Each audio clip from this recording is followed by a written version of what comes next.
안녕하십니까. 일요일 리서치입니다. 지금 보니까 반도체가 미국에서도 반도체가 괜찮았고 네, 오늘 맞아요. 우리 시장도 반도체가 버텨주고 있는 상황인데 네.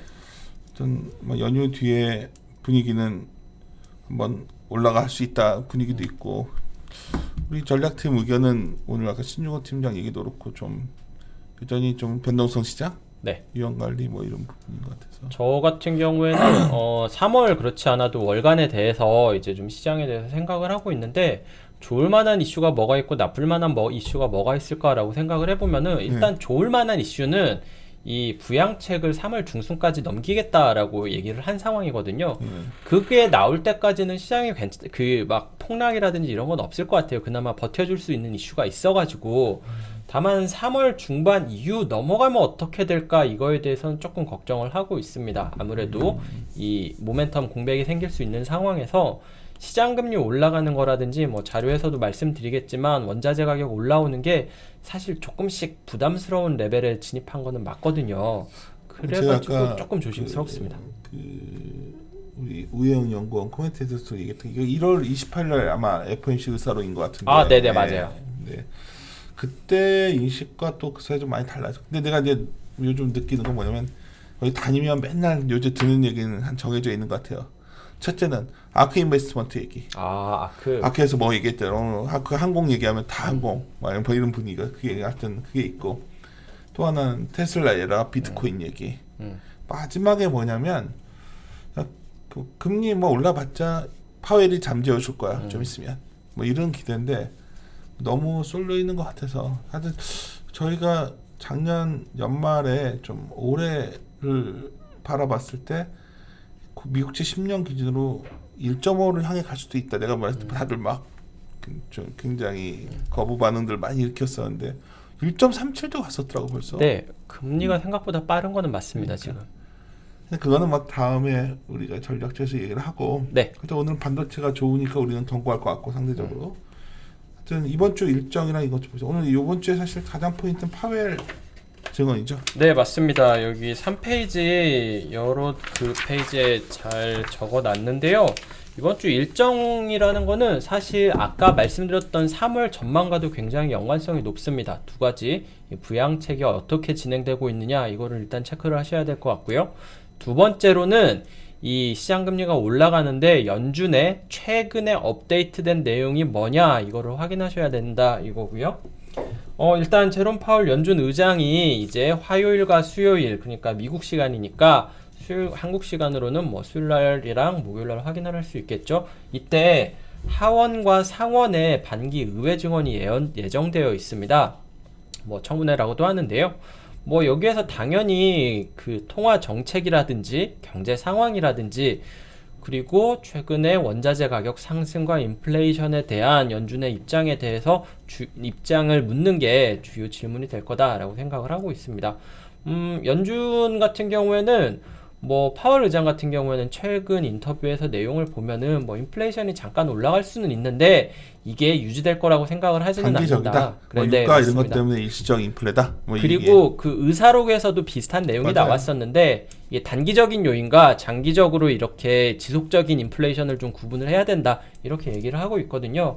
파월 의장 같은 경우에는 지난주에도 뭐 경기가 그 작년 말보다는 전망이 좀 나아지긴 했지만 정상적인 경로에 진입했다라고 말하기에는 아직 너무 멀었다라고 얘기를 하고 있기 때문에 뭐 완화적인 통화 정책을 유지할 가능성은 굉장히 높다라고 보시면 되겠죠. 완화성을 유지하기 당연한 거지, 이거는. 근데 이 당연한 거에 대해서 이제 시장 금리가 뭐 이런 말은 파월 의장이 계속했습니다. 그런데도 시장 금리가 올라갔던 게 있는 거죠. 연준 의사록 제일 나는 의미 있는 게 연준 의사록에 12월에는 테이퍼링 얘가 있었는데. 네. 이번엔 뺐어. 그렇죠. 연준 의사록도 아예 빼버렸는데 금리가 올라갔어요. 이거는 저희들 같은 사람들 의사록을 계속 보기 때문에 그리고 근데 다들 무슨 얘기를 하고 있냐면 내가 요즘 다니면서 느낀 게 산업 얘기 많이들 하고 이제 이거는 과거와 this time is different 얘기하는 거고 이번 금리 상승은 별거 아니다. 어차피 레벨이 낮을 뿐더러 일시적이다. 그리고 파웰이 잠재워 줄 것이다. 그래서 이번 주 지나면 빅랠리다. 근데 이제 그거보다 반도체는 워낙 숫자가 요즘 좋으니까 맞아요.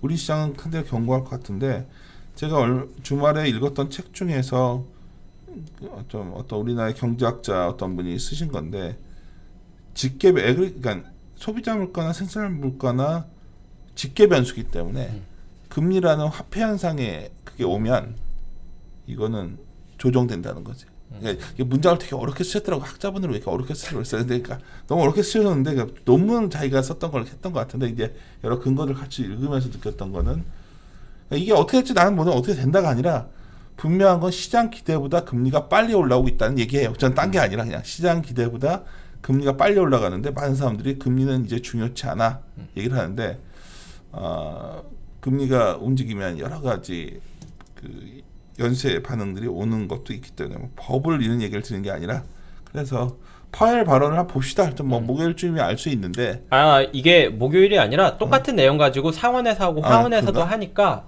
아마 수요일날 빠르면 화요일날 그게 그치. 그 어떤 내용 말할지 연설문이 공개될 수도 있거든요. 미리 그거를 보도가 될 수도 있으니까 별거 아니라 네, 얘기하겠죠. 뭐 빠르면은 내일 나올 텐데 사실 중요한 거는 Q&A입니다. 파월 의장이 실제로 이 질문들에 대해서 어떻게 대답을 하는지를 확인하려면은 적어도 수요일 날은 저야 돼야지 그 정확한 스탠스를 확인할 수 있겠죠. 네, 여기까지가 파월 의장에 대한 이번 주 일정에 대해서 말씀을 드린 거고요.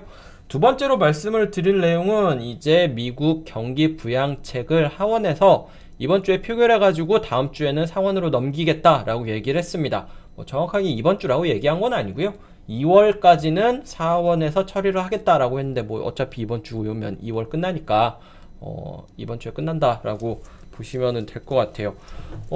여기 하원에서의 입장은 빨리 이번 주에 넘겨야지 상원에서 수정을 해서 다시 되돌려 보내더라도 다음 주에 다시 재표결을 할 수 있을 거고 상원에서 그거를 완전히 다 처리를 해가지고 3월 14일에 실업급여 이렇게 지급이 끝나는데 임시 실업급여 지급이 끝나는데 이전에는 처리를 하겠다라는 게 민주당의 입장입니다. 어쨌든 이거는 착착 진행되고 있는 상황이어서 큰 문제는 없을 것 같고요.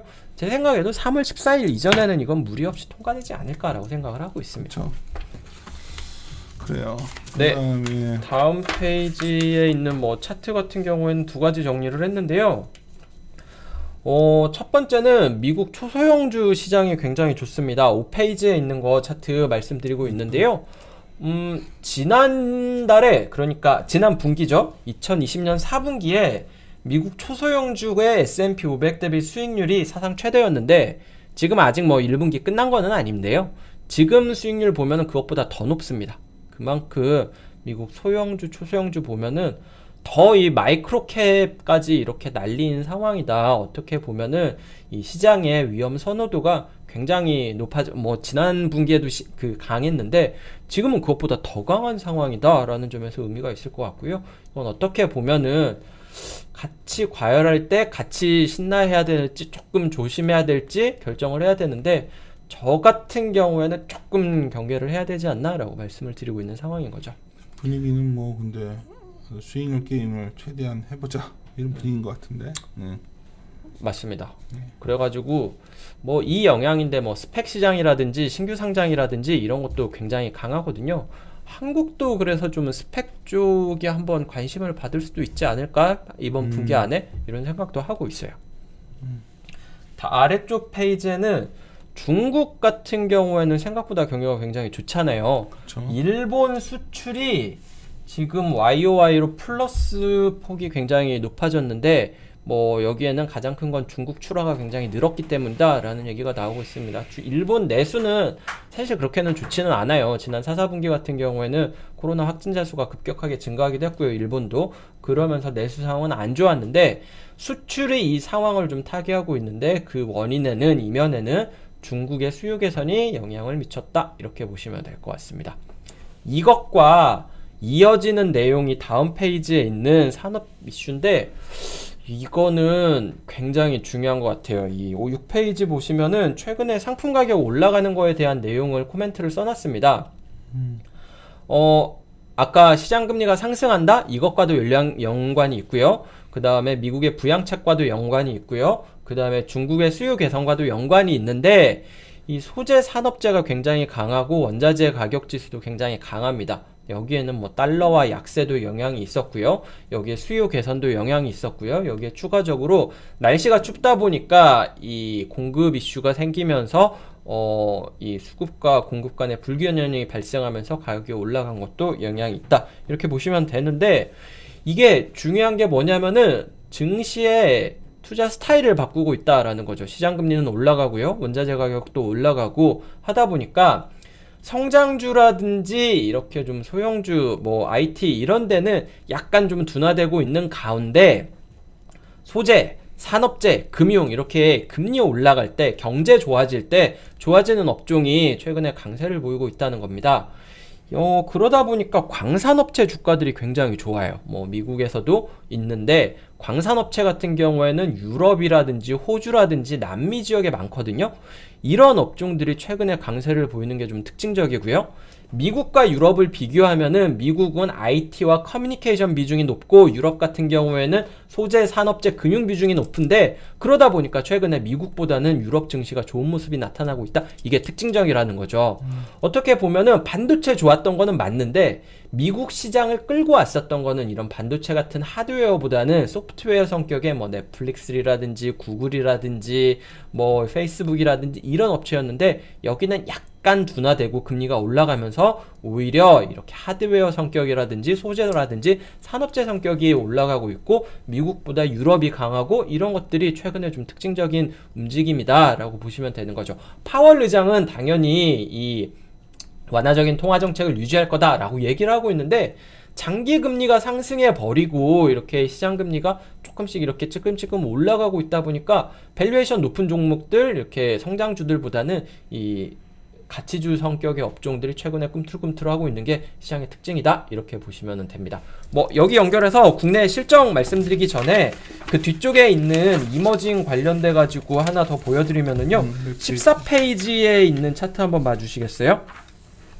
14페이지에 있는 그 두 번째 줄 맨 오른쪽에 있는 게 남미 지역의 ROE인데 남미 지역 ROE가 팬데믹 이전 시즌을 뚫고 올라갔습니다. 나 아르헨티나 주가 보고 깜짝 놀랐어. 이게 최근에 원자재 가격이 너무 올라가다 보니까 이 노출도가 높은 게 여기거든요. 아시아 태평양에서 높은 거는 호주고 남미 지역은 거의 원자재 쪽이 좀 비중이 높다 보니까 당연히 원자재 가격에 영향을 미칠 수밖에 없는데 그래서 전혀 그 나라들 막 되게 헤매고 있을 줄 알고. 그렇죠. 그러니까 미국에서 유럽이나 남미 쪽으로 약간 좀 이 강세 흐름이 움직이고 있는 게 최근에 좀 특징적이고요. 국내에서도 어떻게 보면은 뭐 헬스케어라든지 소프트웨어라든지 이런 이 성장주 같은 경우는 약간 둔화되고 있는 반면에 잘 안 봤었던 뭐 화학이라든지 철강이라든지 이런 업체들 최근에 조금 움직이고 있잖아요. 이런 것도 다 이 금리라든지 뭐 시장 상황이라든지 이것과 영향을 받기 때문이다. 이렇게 보셔야 되는 거죠. 네, 다시 그러면은 여기까지 말씀드리고 실적에 대해서 말씀을 드리면은요. 차트로는 8페이지. 그렇죠. 8페이지에 보면. 네. 8페이지 차트를 넣었는데 코스피 200 영업이익 추정치 같은 경우에는 지난주 대비 약간 올라갔습니다. 0.1% 정도 상향 조정됐고요.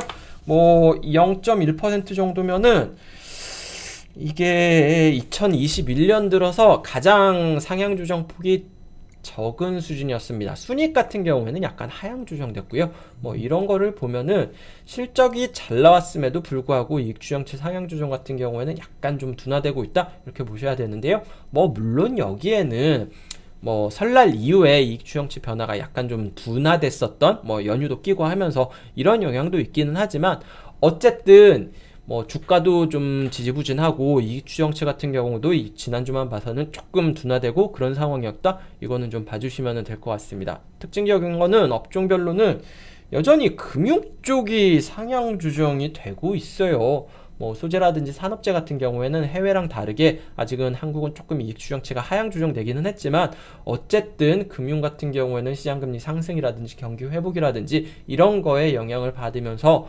추정치가 올라가고 있다. 이거는 좀 보시는 게 맞을 것 같습니다. 주가랑은 좀 다르죠? 그러니까 지금 그런 것 같아요.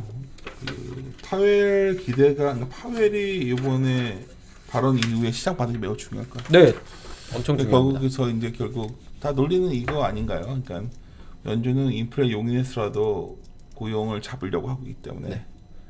뭐 걱정하지 말자. 인플레 나면 더 좋다.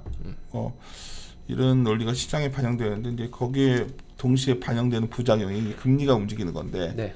만약 그게 그러한 기정사실화된 상황에서 그게 아마 파웰 발언도 뭐 시장 기대에 딱 그거 이상은 나올 것 같거든요. 뭐 그 환호할 것이냐. 주가가 이제 오늘 내일은 굉장히 환호할 것 같거든요. 그거 기대감이 있으니까. 근데 만약 시장에서 금리가 움직이는 거에 대한 동시에 반작용도 같이 반응이 어떻게 나오는지가 그래서 이거 다른 말로 계속 변동성이 커질 것 같아요. 막 팍 무너질 것처럼 빠지다가 또 갑자기 또 튀어오르고 막 이런 과정이 반복되지 않을까. 그래서 네. 여전히 저희들은 변동성 장에서 우리가 선택할 수 있는 거는 그냥 시장에서 너무 막 화려한 종목보다 그냥 많이 주목하지 않고 있는데 실적이 좋아지거나 앞으로 매출이 늘어날 것들, 아직 주가가 좀 아주 비싸지 않은 것들, 네.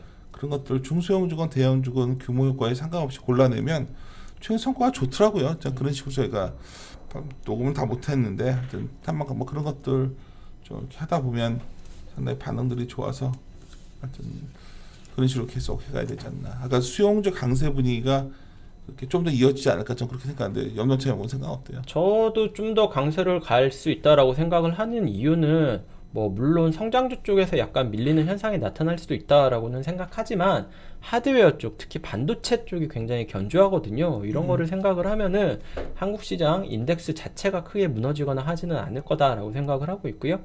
뭐 아까 말씀드렸던 것처럼 기간으로 본다면은 한 3월 중순에 부양촉에 대한 기대가 남아있는 시점에서는 뭐 큰 폭의 변동성 하락 같은 경우에는 없을 것 같고, 전저점이 3,000 잠깐 깨졌을 때가 2,960 정도였더라고요.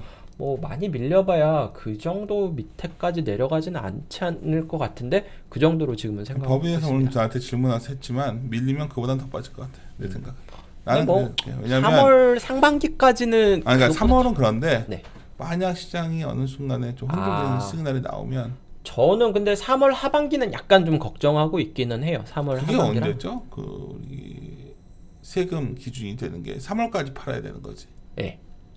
4월부터 바뀝니다. 4월부터 바뀌는 네. 거지. 그러니까 3월 말 기준으로 아닌가? 들고 4월 말인가? 하여튼 3월 그때쯤인데 그거는 근데 뭐 막 잘 모르겠습니다. 다시 한번 업데이트된 거 확인해 봐야 될 것 같고, 확인해봐요. 그것도 그거랑 그 4월 선거 있었는 게 좀 이후에 조금 변수가 될 수도 있지 않을까 생각을 하는 게, 선거는 2018년이었나요? 그때 그 지방선거 끝나고 한번 변동성 커진 적이 한번 있어가지고 조금 어쨌든 3, 4월에 뭐 3월 한 14일 정도까지는 괜찮은데 하반기랑 4월 초반 같은 경우에는 조금 조심스럽다? 뭐 생각하고 근데 있습니다. 이럴 것 같기도 한데요. 제가 보면 그 주말에 보니까 의외로 종목별로 조정이 꽤 진행됐었더라고요. 아 맞아요. 나는 특히 성장주 뭐 쪽에서는 꽤 많이 나왔습니다. 성장주들 보니까 뭐 10%, 한 15%, 20% 넘게 조정받은 것들도 꽤 그리고 있더라고요. 의외로 대형주까지. 네 국내에서도 이 소재 쪽, 화학 쪽, 철강 쪽은 좀 많이 오르고 이런 것들이 있기는 했었어요. 생각보다 시장의 스타일은 성장주 쪽에서 가치주로, 이게 단기 사이클이기는 하지만 좀 바뀐 게 나왔던 거는 맞습니다. 하여튼 뭐 한두 달간 좀 많이 쉬었던 게 과거에 우리가 주도주라고 보는 게 뭐 카카오, 네이버 이런 것도 쉬었다가 다시 올라가는 것 같고, 네. 반도체도 쉬었으니까 이거 뭐 하는 것도 뭐 적절한 선택일 수도 있는데, 여하튼 시장 전체는 이렇게 수익 내기가 쉽지 않은 장일 거라는 생각이 나 되게 강한데, 많은 분들의 분위기는 굉장히 불마켓 분위기인데 막 그러니까 안 보고서 그냥 요즘 하도 요새 그런 말들 많이들 하시니까 몇 년 뒤에 주식을 시장을 열어서 계좌를 볼 생각이라면 괜찮겠지만, 저희들은 단기적인 변동성에 대해서는 계속 조심들 하셔야 된다. 굉장히 변동성이 크구나. 그러니까 그런 느낌을 많이 받고 있습니다. 예, 마무리 짓도록 하죠. 예. 함께 고민하시죠.